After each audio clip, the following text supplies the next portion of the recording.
So hi, this is Vivek Mishra and you are watching my YouTube channel. तो भाई चालू करते हैं, वापस से आते हैं अपनी सीरीज पे। और सीरीज बन रही है कौन सी? Basic statistics for economics. तो जो इकोनॉमिक्स के लिए स्टैटिक्स का काम करती है उसको बोलते हैं बेसिक स्टैटिक्स फॉर इकोनॉमिक्स। और वही सीरीज हमें चालू कर रही है। और चालू करने से पहले एक छोटी सी बात बता दूं कि ये जो सीरीज है वो प्रोग्राम के बच्चे हो, चाहे आप ऑनर्स के बच्चे हो, चाहे आप बीए में पढ़ते हो, चाहे बीकॉम में पढ़ते हो, आप आराम से पूरी सीरीज देख सकते हो। बस ये मेक श्योर करना कि आपकी बुक का नाम क्या हो, basic statistics for economics. Simple. और शुरू करने से पहले एक छोटी सी बात, अगर आप नोट्स परचेज करना चाहते हो, जरूरी नहीं है इसी बुक के, किसी भी सब्जेक्ट के अगर आप नोट्स परचेज करना चाहते हो तो आप इस नंबर पे कांटेक्ट करके जो भी मिनिमम अमाउंट होगा व्हाट्सएप पे पेमेंट करने के बाद आराम से नोट्स परचेज कर सकते हो। कोई दिक्कत तो नहीं। और ये टेंशन मत लेना कि भैया आपकी राइटिंग खराब है, हमको नोट्स समझ में नहीं आएंगे। हमने कंप्यूटर टाइपिंग में नोट्स बना रखे हैं कि आपको कंप्यूटराइज्ड नोट्स मिलेंगे ताकि आपको इजी हो जाए समझने में कि क्या लिखा हुआ है, क्या कंसेप्ट है, राइटिंग की कोई इशू आए ना आपको। ठीक है जी। और शुरू करते हैं फिर। आज करने वाले हैं हम चैप्टर नंबर अपना दूसरा। और चैप्टर दूसरे का नाम है pictorial method in descriptive statics. क्या नाम है? Pictorial method in descriptive statics. जो हमने बताई थी कि स्टैटिक्स की दो ब्रांचेस होती हैं। पहला होता है चलते हैं डिस्क्रिप्टिव स्टैटिक्स और दूसरी होती है इंटीग्रल स्टैटिक्स। तो डिस्क्रिप्टिव जो स्टैटिक्स होती है जिसमें हम मीन मीडियन मोड निकालना चालू करते हैं, जिसमें हम वेरिएंस के बारे में सीखते हैं, जिसके अंदर हम प्रेजेंटेशन ऑफ डाटा के बारे में समझते हैं, वही टॉपिक आज चालू करने वाले हैं। ठीक है जी। और इसके अंदर सबसे पहला कौन सा आता है? Pictorial method of descriptive statics. Pictorial method मतलब क्या होता है?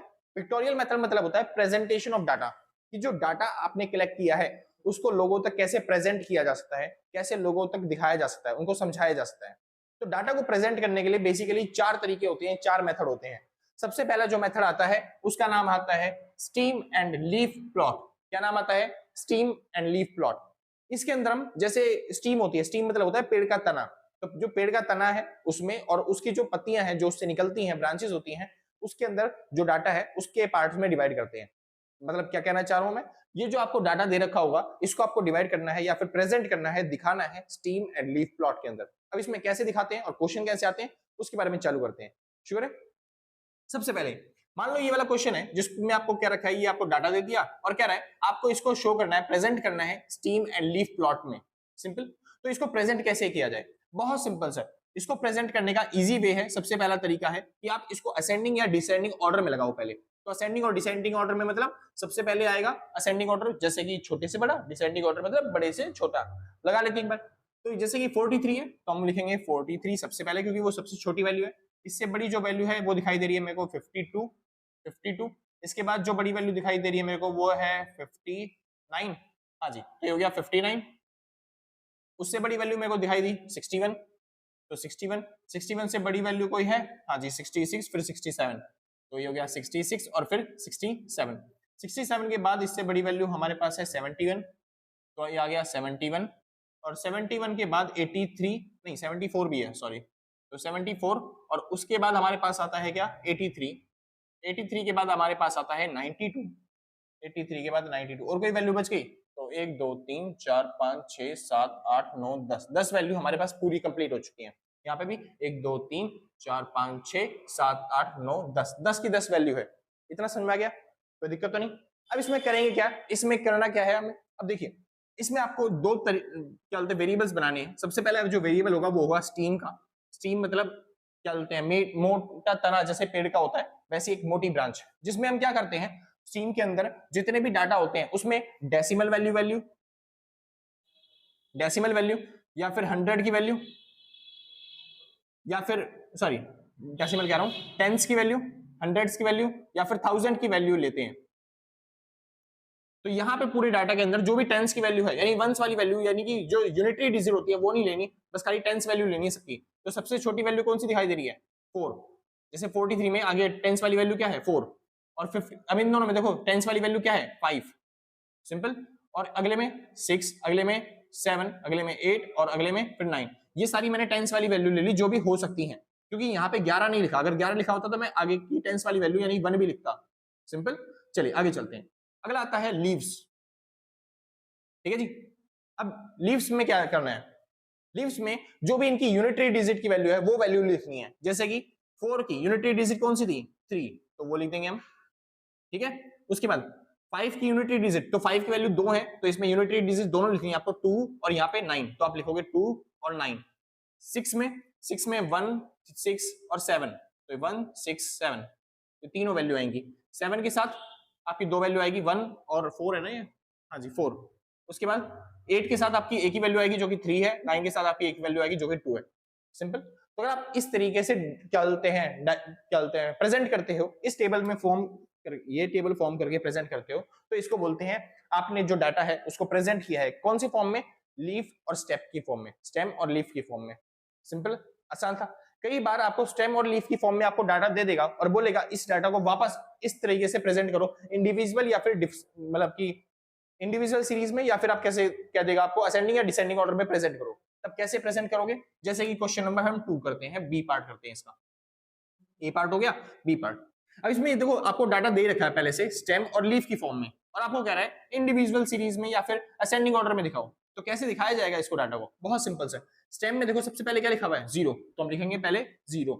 0 के बाद अब इसमें वैल्यू क्या लिखी हुई है, 3, तो हम यहाँ पे लिख देंगे 3, कोई दिक्कत तो नहीं, पहला हो गया। उसके बाद अगला टेंस वैल्यू क्या लिखी है, 3, तो अगली टेंस वैल्यू है 3, कोई दिक्कत तो नहीं। और यूनिटरी वैल्यू क्या है, एक 2 है और एक 7 है, तो बस एक बार 3 के साथ 2 लिखना है और एक बार 3 के साथ 7 लिखना है। सिंपल था। वैसे ही सेम 5 के साथ 1 1 9 है, तो एक बार 5 के साथ 1, फिर से 5 के साथ 1 और फिर 5 के साथ 9, तो 1 1 9 हो गया 5 के साथ। ऐसे ही 7 के साथ 0 है, तो बस हम एक बार लिख देंगे 7 के साथ 0, कोई दिक्कत तो नहीं। ये हमने इसको चलते हैं दिखा दिया कौन सी सीरीज में, असेंडिंग ऑर्डर में। इसी को उल्टा कर दोगे यानी उल्टा लिख दोगे तो इसको बोल देंगे डिसेंडिंग ऑर्डर में, कोई दिक्कत तो नहीं, आसान था। बस इसको बोलते हैं लीफ और स्टेम की फॉर्मेट में किसी भी डाटा को प्रेजेंट करना, दिखाना। आगे चले, तो ये पहला प्रेजेंटेशन का मेथड हमने खत्म कर दिया जिसको हम बोलते हैं लीफ और स्टेम मेथड। दूसरा प्रेजेंटेशन का मेथड आता है जिसको हम बोलते हैं डॉट प्लॉट। डॉट प्लॉट में हम डायग्राम का यूज करते हैं जिसमें हम डॉट्स की हेल्प से दिखाते हैं कि डाटा क्या दे रखा है आपको। सिंपल। तो एक बार जिसको नोट करना है फटाफट से नोट कर लो, फिर हम चालू करते हैं अपना डॉट प्लॉट। हाँ जी शुक्र है। तो अब टॉपिक का नाम आता है डॉट प्लॉट। डॉट प्लॉट क्या होता है, अब आपको ये जो डाटा दे रखा है, ये जो आपको टेबल दे रखी है, इसको आपको शो करना है, बस वो भी ग्राफिकल प्रेजेंटेशन में। ग्राफिकल प्रेजेंटेशन में कैसे शो करेंगे, तो डॉट प्लॉट चालू करते हैं, उसके आंसर चालू करते हैं, ठीक है जी। जैसे आपको कुछ इस तरीके से टेबल दे देगा और बोलेगा डॉट प्लॉट में समझाओ, तो कुछ नहीं, आपको सिंपल तरीके से क्या करना है, आपको यहाँ पे बना लेना है ग्राफ। यानी कि एक हो जाएगा आपके लिए एक्स एक्सिस का काम करेगा और एक आपके लिए काम करेगा वाई एक्सिस का। यहाँ पे जितनी भी लोकेलिटी मैं यहाँ पे लिख देता हूँ, टोटल नंबर ऑफ 5 है, 1 2 3 4 5।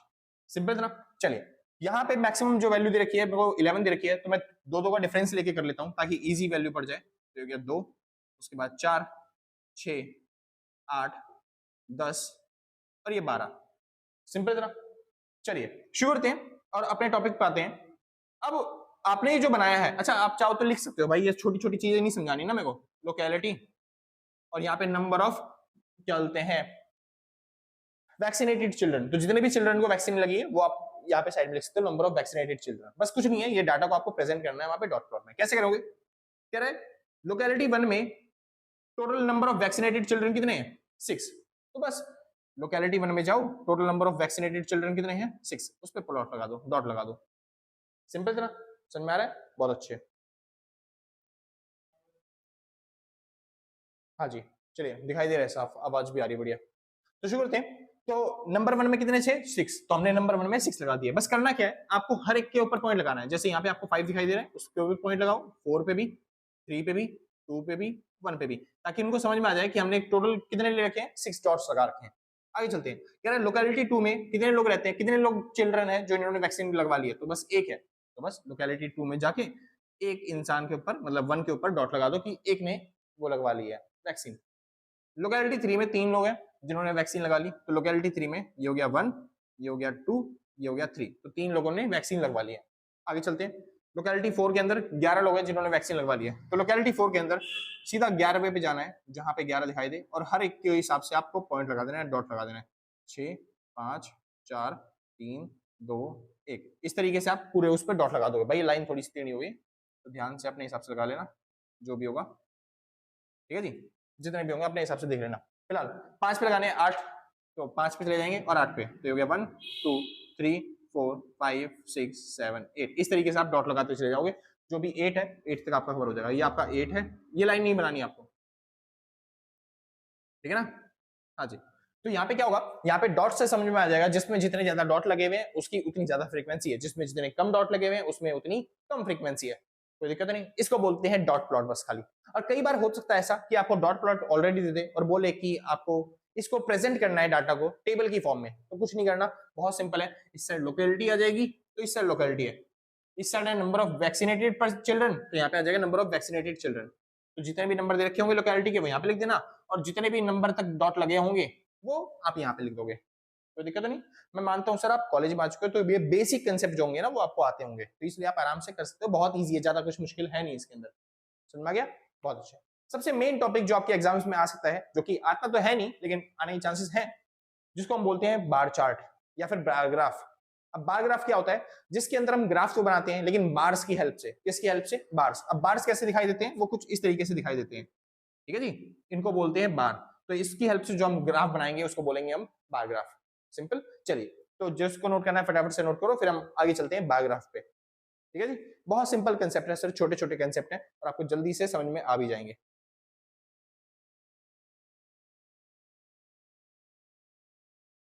हाँ जी, शुगर दे फिर। चलिए, तो बात क्या आती है, बार ग्राफ के अंदर तीन तरह के बार ग्राफ होते हैं। सबसे पहला होता है सिंपल बार ग्राफ, दूसरा होता है सब डिवाइडेड बार ग्राफ, और तीसरा होता है मल्टी बार डायग्राम या फिर मल्टी बार ग्राफ। सिंपल। चलिए, अब सिंपल बार ग्राफ क्या होता है, बहुत ही सिंपल होता है। जैसे कि आपको एक क्वेश्चन दे रखा है और कह रहा है एक बार ग्राफ बना दो, तो बहुत सिंपल है सर, इसमें दो वैल्यू दे रखी है, ईयर्स दे रखा है और टू व्हीलर स्टेट्स दे रखे हैं, जहां पे दो व्हीलर गाड़ियां चलती हैं, तो कोई दिक्कत नहीं, मैं बना देता हूँ एक ग्राफ।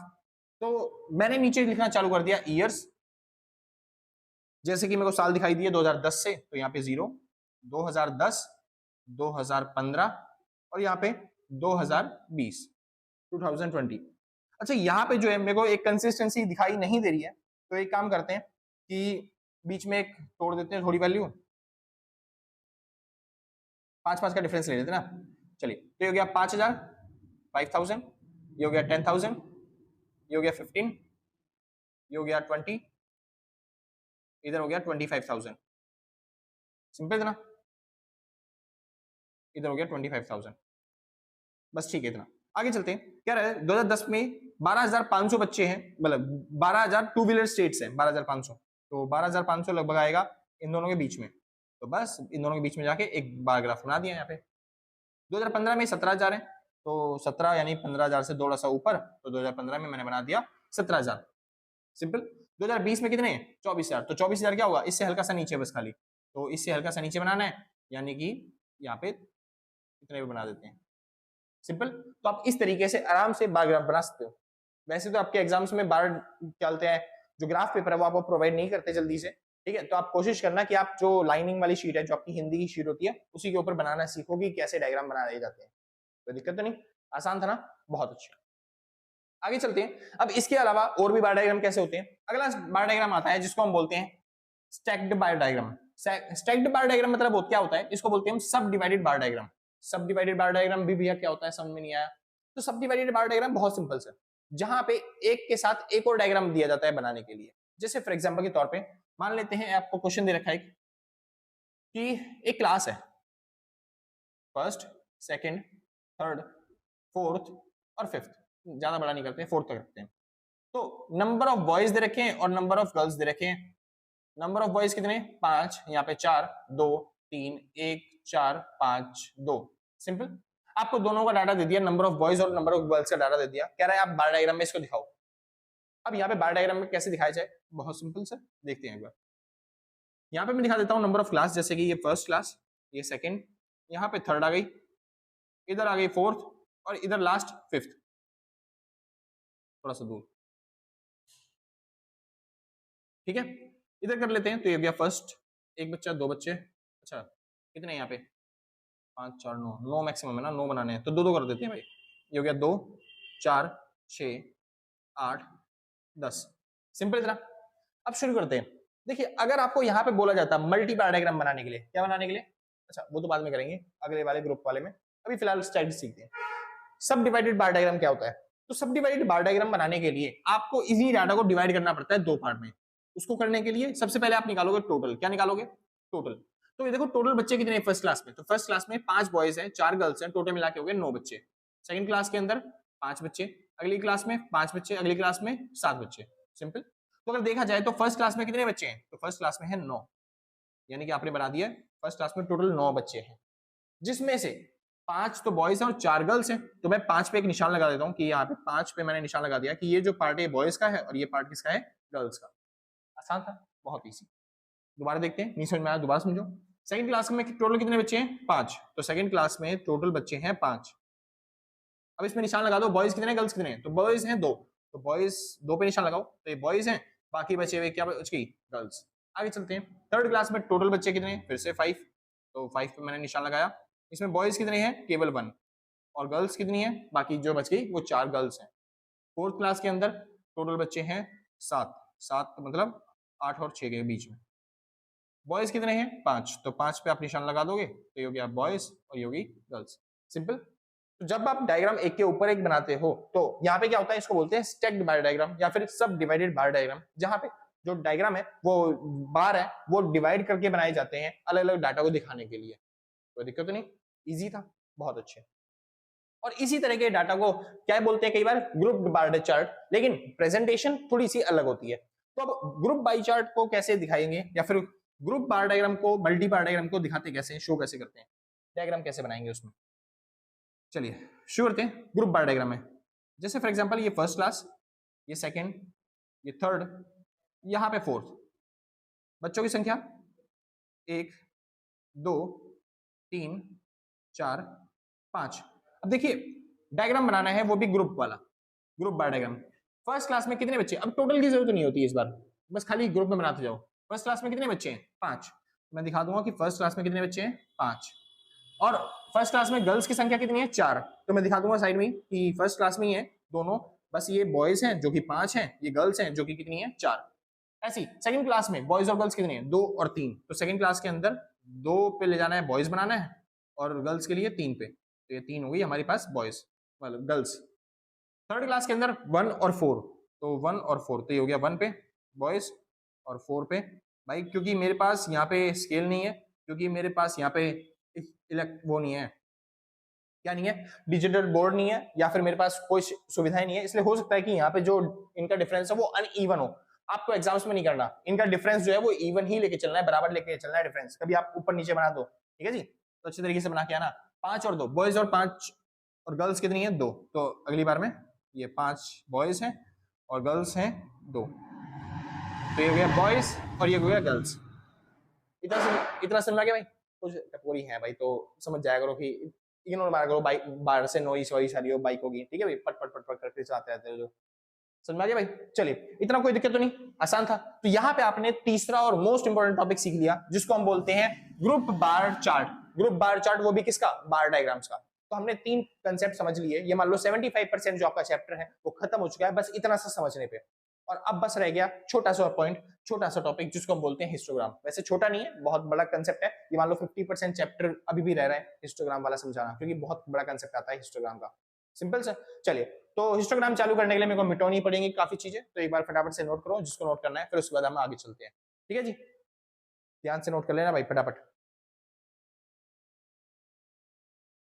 हाँ भाई चालू करें फिर, तो चालू करते हैं। बात आती है किसकी, हिस्टोग्राम की। बार चार्ट, बार ग्राफ में और हिस्टोग्राम में थोड़ा सा डिफरेंस होता है। और क्या डिफरेंस होता है, जो बार ग्राफ्स होते हैं ना वो थोड़े से डिस्टेंस पे बनते हैं, जिनमें बार्स जो होते हैं वो डिस्टेंस पे बनते हैं, मैंने 2 बार्स के बीच में डिस्टेंस दिखेगा। लेकिन जो हिस्टोग्राम होता है ना उसमें जितने भी बार्स होते हैं वो सारे के सारे चिपक के बनते हैं आपस में, उनमें कोई भी डिस्टेंस आपको देखने को नहीं मिलता। बस ये डिफरेंस होता है थोड़ा सा बार ग्राफ में और हिस्टोग्राम के अंदर। सिंपल। चलिए तो चालू करते हैं। आज टॉपिक आता है अपना कौन सा, हिस्टोग्राम। हिस्टोग्राम, हिस्टोग्राम बेसिकली उसके 4 टाइप्स हैं। सबसे पहला होता है इक्वल हिस्टोग्राम, जिसमें डिस्ट्रीब्यूशन जो होता है, जो डाटा होते हैं उनका डिफरेंस जो होता है वो बिल्कुल इक्वल होता है। दूसरा होता है अनइक्वल डिस्ट्रीब्यूशन वाला हिस्टोग्राम, सिंपल, जहां पे डाटा का डिस्ट्रीब्यूशन क्या होता है, अनइक्वल होता है। अब कैसा डायग्राम बनेगा उसके बारे में सीखते हैं, ठीक है जी। चलिए तो आपको डाटा कैसे दे रखा होगा और डायग्राम कैसे बनेगा सीखते हैं। जैसे फॉर एग्जांपल के तौर पे मान लो आपको दे रखा है क्लास इंटरवल और साथ ही में फ्रीक्वेंसीज दे रखी है। कह रहा है 0 से 10, 10 से 20, 20 से 30, 30 से 40, यहाँ पे दे रखा है 2 4 1 5। अब यहाँ पे देखिए जो क्लास इंटरवल का जो डिफरेंस है, यानी कि अगर आप निकालो मैग्नीट्यूड जिसे हम एच बोलते हैं, क्या बोलते हैं, एच, यानी कि इन दोनों का डिफरेंस आप देखोगे यहाँ पे 10 का डिफरेंस है, यहाँ पे भी 10 का डिफरेंस है, यहाँ पे 20 का मतलब 10 का ही डिफरेंस है और यहाँ पे भी 10 का ही डिफरेंस है, यानी कि इन सभी डाटा के बीच में कितने का डिफरेंस है, 10-10 का डिफरेंस है। एच कैसे निकलता है, मैग्नीट्यूड कैसे निकलता है, बस आपको ये जो अपर लिमिट है यानी कि L2 इसमें से माइनस करना पड़ता है L1, यानी L2 में से क्या बढ़ाना पड़ता है L1, तो H कैसे निकलेगा, L2 माइनस में L1। एक सेकंड भाई, हाँ जी शुरू करते हैं। तो यहाँ पे जो डिफरेंस होता है मैग्नीट्यूड जो होता है वो क्या होता है, बिल्कुल सेम होता है, आप खुद देख सकते हो। 10 में से 0 गए 10, 20 में से 10 गए 10, 30 में से 20 गए 10, 40 में से 30 गए 10, यानी कि यहाँ पे जो डिफरेंस है वो क्या है, बिल्कुल सेम।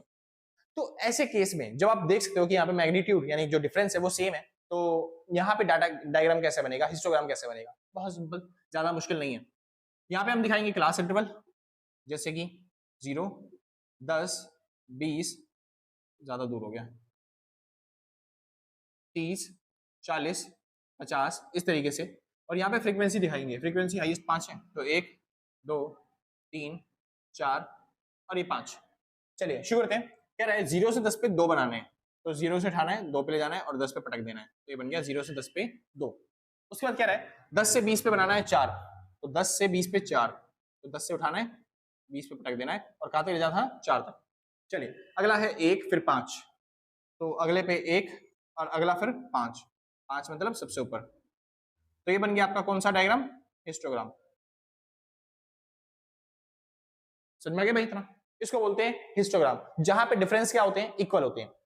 अब देखिए यहीं पे अगर डिफरेंस जो है वो अनइक्वल दे दिया जाए, जैसे कि क्वेश्चन आपके सामने ये रहा, क्या रहा है 0 क्लास इंटरवल, जैसे कि 0 से 10, 10 से 20 और 20 से दे रखा है 40, 40 से दे रखा है 70, 70 से 80, ठीक है। फ्रीक्वेंसी दे रखी है 2 4 8 6 3, सिंपल। अब यहां पे डायग्राम कैसे बनाया जाए, तो ऐसे के अंदर अगर हम एच देखेंगे, मैग्नीट्यूड देखेंगे, इनका डिफरेंस देखेंगे तो वो अनइक्वल है। जैसे कि क्या बोलते हैं, यहाँ पे डिफरेंस है 10 का, 20 में से 10 गए 10 का डिफरेंस है, 20 40 में से 20 गए तो 20 का डिफरेंस, यहाँ पे 30 का डिफरेंस और यहाँ पे वापस 10 का डिफरेंस। समझ में आया? तो हमें अब यहाँ पे डिफरेंस क्योंकि अलग है तो हमें नई फ्रीक्वेंसी निकालनी पड़ेगी। क्या निकालनी पड़ेगी? नई फ्रीक्वेंसी, जिसके लिए ये जो डिफरेंस है इनको भी मेरे को थोड़ा सा एक तरीके से सिमिलर करना पड़ेगा, सेम करना पड़ेगा। जिसके लिए मैं क्या करूंगा, मैं निकालूंगा एच डैश। क्या निकालूंगा? H dash. और एच डैश कैसे निकलता है? जो आपने एच निकाला है उसको डिवाइड करना है कॉमन से। यहाँ पे इन सब में कॉमन वैल्यू कौन सी है? 10 कॉमन वैल्यू है, तो बस सबसे डिवाइड कर दो। तो 10 को 10 से डिवाइड करेंगे तो 1, 10 को 10 से डिवाइड किया 1, यहाँ पे 2 3 और 1, सिंपल इतना।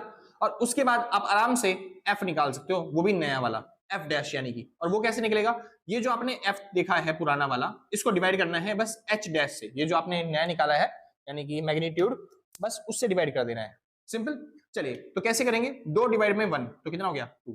4 divide by 1 4, 8 divide by 2 4, 6 divide by 3 2, 3 divide by 1 तो ये हो गया, सॉरी ये हो गया 3, सिंपल इतना। तो बस ये आ गई आपकी नई फ्रीक्वेंसी और ये है आपके पास क्लास इंटरवल। इससे बना लो डायग्राम। अब डायग्राम कैसे बनेगा? बहुत सिंपल तरीके से।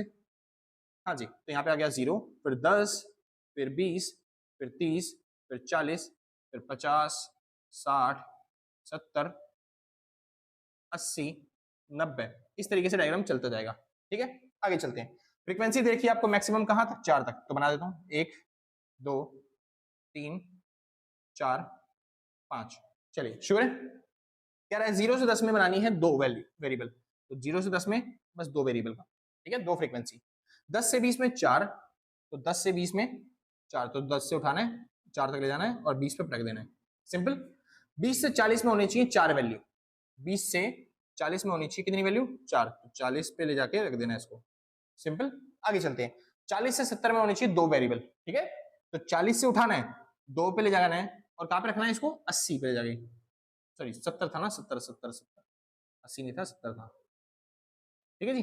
चलिए तो 2 पे हो गया 40 से 70, उसके बाद 70 से 80 3 पे, तो 70 से 80 3 पे थोड़ा सा ऊपर ले जाके ये हो गया, सिंपल। आप चाहो तो इसके ऊपर लिख सकते हो, इसकी वैल्यू है 2, इसकी वैल्यू है 3, सॉरी 4, इसकी वैल्यू है 8। अब इसकी वैल्यू 8 कैसे हुई, इसकी वैल्यू 4, इसकी वैल्यू 8 कैसे हुई, क्योंकि ये देखो ये दो ग्राफ के अंदर मिलकर बनाया, पहला ग्राफ ये वाला जिसकी वैल्यू 4 है और ये वाला ग्राफ जिसकी वैल्यू कितनी है 4, तो दोनों को मिला के कितना हो गया 8। अगर इसको देख के मैं सीधा 20 से 40 ले जाता और कहां तक 8 तक, तो वो 8 इसका भी 8 इसका भी, टोटल वेरिएबल कितनी दिखाई देते हैं उसके अंदर 16, लेकिन हमको 16 नहीं बनाने थे, हमको 8 ही बनाने, तो बस हमने क्या कर दिया उसको आधा कर दिया। सेम ऐसे यहाँ पे भी कितने वेरिएबल है, यहाँ पे 2 4 2 6, यहाँ पे 6 है, 2 इसका 2 इसके और बीच में 2, सिंपल 6। उसके बाद इसके पास कितने हैं, इसके पास है 3 फ्रीक्वेंसी, समझ में आ गया। तो इस तरीके से बनता है अगर डिस्ट्रीब्यूशन क्या हो अनइक्वल हो, अगर इक्वल हो तो डायग्राम ऐसे बनाना है, अनइक्वल डिस्ट्रीब्यूशन हो तो डायग्राम आपको ऐसे बनाना है, सिंपल था।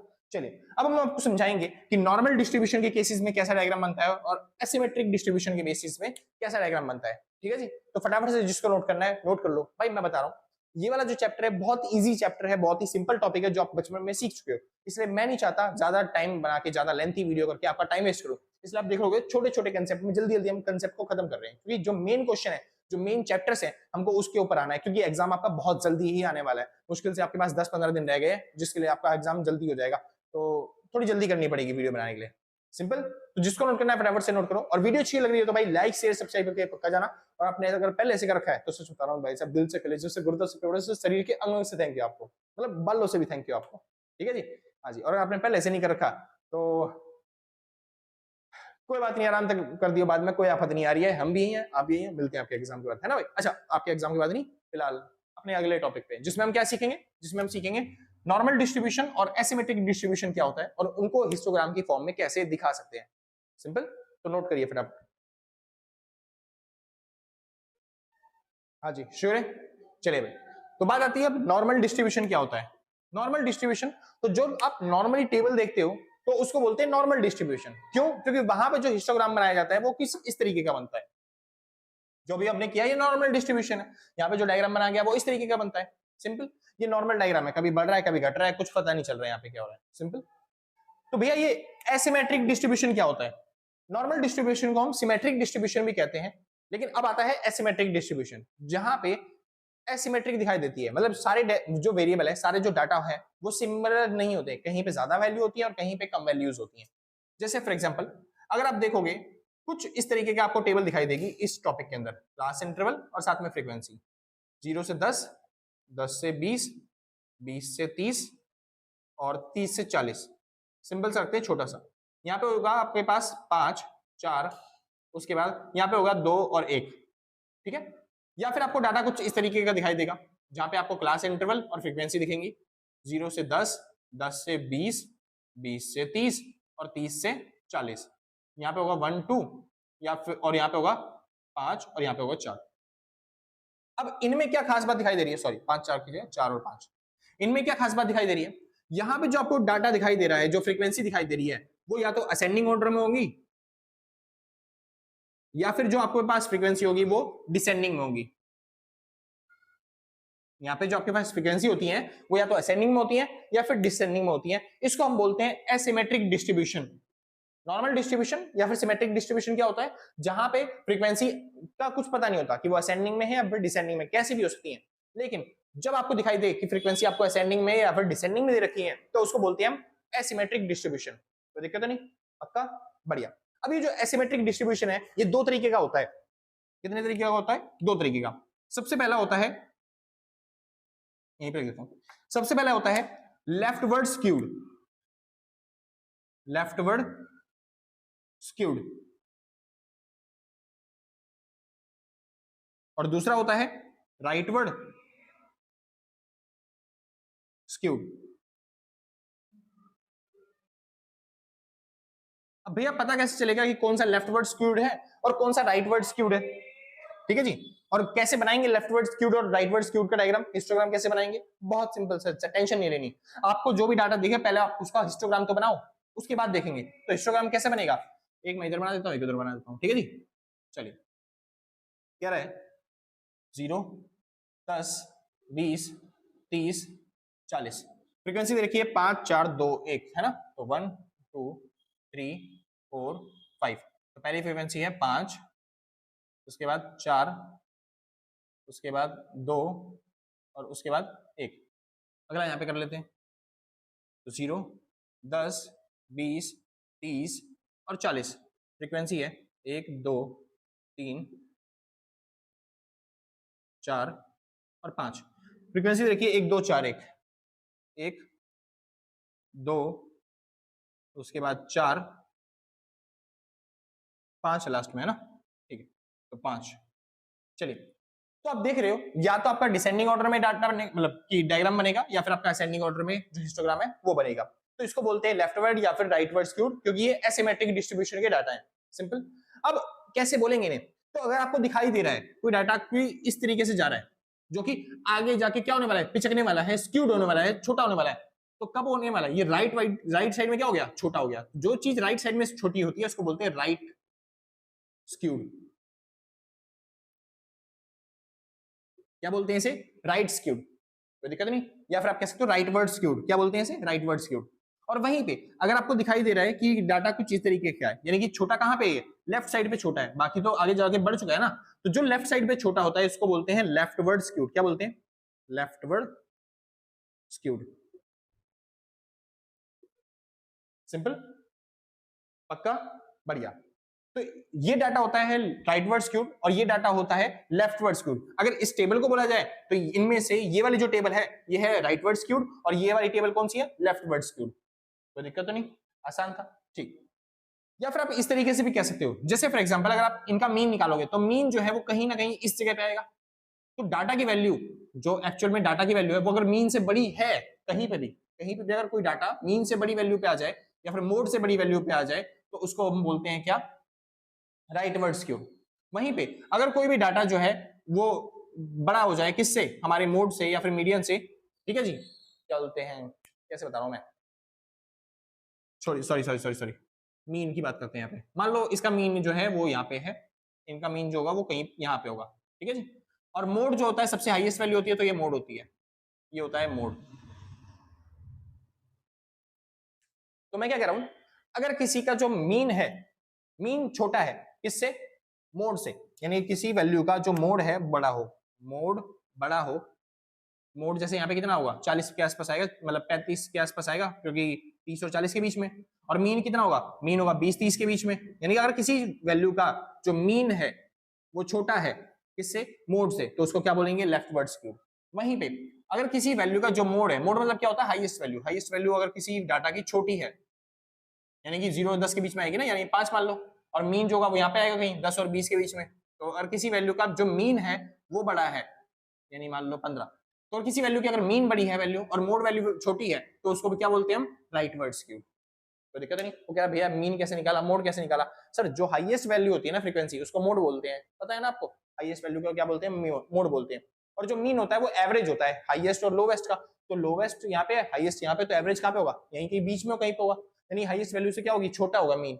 हाईएस्ट वैल्यू कैसे क्या होगा? छोटा होगा मीन। लेकिन अगर वेरिएबल देखा जाए, वैल्यू देखी जाए, तो कहाँ पे होगी? ये मीन कितना होगा? 25 के आसपास। यहाँ पे मोड कितना होगा? 35 के आसपास। यहाँ पे मोड क्या हो रहा है? ज्यादा। वहीं पे अगर यहाँ पे देखा जाए तो मोड होगा आपका 5 के आसपास और मीन कितना होगा आपका? 15 के आसपास। तो यहाँ पे देखा जाए तो यहाँ पे मीन छोटा है और मोड क्या हो गया, मतलब मीन छोटा हो गया और मोड क्या हो गया, क्या बोल रहा हूँ, मोड छोटा हो गया और मीन क्या हो गया यहाँ पे? बड़ा हो गया। सिंपल। तो इस तरीके से आप पहचान सकते हो कि कौन सा जो डाटा है वो लेफ्टवर्ड स्क्यूड है या फिर कौन सा डाटा राइटवर्ड स्क्यूड है। इतना सिंपल, तो दिक्कत तो नहीं, आसान है ना, पहचान लोगे, बस इतने तरीके से पहचानना है आपको। यहाँ पे आपका खत्म होता है कौन सा? लेफ्टवर्ड और राइटवर्ड स्क्यूनेस। आगे चले, आगे चलते हैं। अगला टॉपिक आता है और लास्ट टॉपिक आता है, और आपका टॉपिक ये वाला जो है वो खत्म हो जाएगा। वो नाम क्या है उसका? यूनिलेटरल मॉडल, बायलेटरल मॉडल और multi modal histogram. Unilateral model histogram क्या होता है? जहां पे आपका जो मोड है वो केवल एक आए। जैसे कि यहाँ पे आप देखो सबसे हाईएस्ट वैल्यू कौन सी है? 5, तो आपका मोड कितना है? बस खाली एक। बायलेटरल मोड कौन सा होता है? जहां पे हाईएस्ट वैल्यू 2 दिखाई दे। जैसे अगर मान लो यहाँ पे 5 भी लिखा होता तो यहाँ पे देखो हाईएस्ट वैल्यू को मोड बोलते हैं। तो ये भी हाईएस्ट वैल्यू है, ये भी हाईएस्ट वैल्यू है, तो मोड इसमें से भी आएगा, मोड इसमें से भी आएगा। जहां पे दो दो मोड दिखाई दे वहां पे उसे क्या बोलेंगे? Bilateral model. जो डाटा होगा वो कैसे होगा? Bilateral model. Simple. Multilateral model, जहां पे बहुत सारे मोड आपके आए। ऐसे केसेस में डायग्राम कैसे बनता है बताता हूं, बहुत सिंपल तरीके से। ऐसे केसेस में डायग्राम कैसे बनता है सुनिए। तो ऐसे केसेस में डायग्राम कुछ इस तरीके का दिखाई देगा आपको।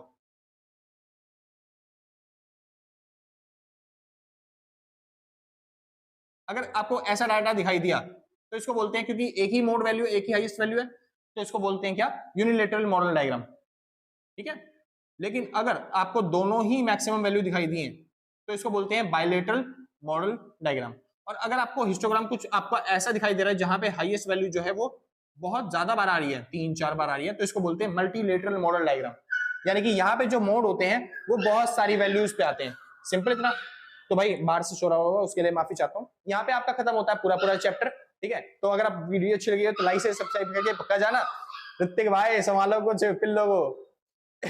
भाई अगर वीडियो अच्छी लगी है तो लाइक से सब्सक्राइब करके पक्का जाना, और आपने पहले से कर रखा है तो सोचता हूं दिल से कलेजे से गुरुत्व से पेपर से शरीर के अंग अंग से थैंक यू है। ठीक है जी, तो चलते हैं। हाँ, तो आज खत्म करते हैं भाई। और अगर किसी को नोट्स परचेज करने हैं तो आप इस नंबर पे कांटेक्ट करके जो भी मिनिमम अमाउंट होगा व्हाट्सएप पे पेमेंट करने के बाद आराम से नोट्स परचेज कर सकते हो, कोई दिक्कत तो नहीं। चलिए, तो आज के लिए बस इतना ही, मिलते हैं कल सेम टाइम सेम चैनल, और टाटा बाय बाय। जिसको नोट करना है भाई फटाफट से नोट कर लो।